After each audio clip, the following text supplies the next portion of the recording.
Këtë të shtunë rreth orës 11:40, pranë tunelit të Skërficës, dyshohet se si pasojë një defekti në motor ka marrë flak në ecje një autobus me udhëtar i linjës Sarand-Tiranë me drejtues shtetasin me iniciale GA. Si pasojë, janë shkaktuar vetëm dëme materiale dhe nuk ka persona të dëmtuar. Grupi hetimor ka shkuar në vendngjarje dhe po punon për zbardhjen e plotë të rrethanave të rastit. Gjithashtu në fshatin Bërdënesh në Sarand, ka ndërruar jetë për shkaqe natyrale brenda ambienteve të stacionit të pompave të ujësjellësit. Punojësi i stacionit, shtetasi me iniciale GH, 54 vjeç, grupi hetimor po vijon punën për sqarimin e plotë të rrethanave të rastit. Policia e qarku të Vlorës bën me dije se përgjatë 24 orëve në Vlorë dhe në Sarand ka arrestuar në flagrancë një shtetas 26 vjeçar dhe ka proceduar penalisht 2 shtetas të tjerë.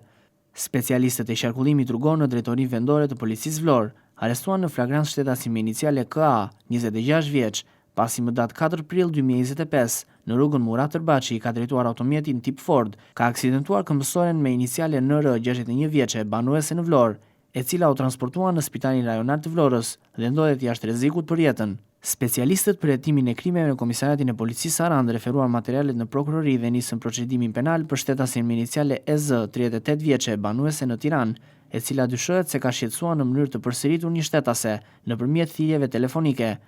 Shtetasin me iniciale LU, 54 vjeç, banues në Kavaj, pasi ndaj tij ka bërë kazim shtetasin me iniciale AN, i cili pretendon se ky shtetas përmes mashtrimit i ka marrë automjetin me premtimin për ta blerë, por nuk ka kryer pagesën. Materialet procedurale ju referuan prokurorisë për veprime të mëtejshme.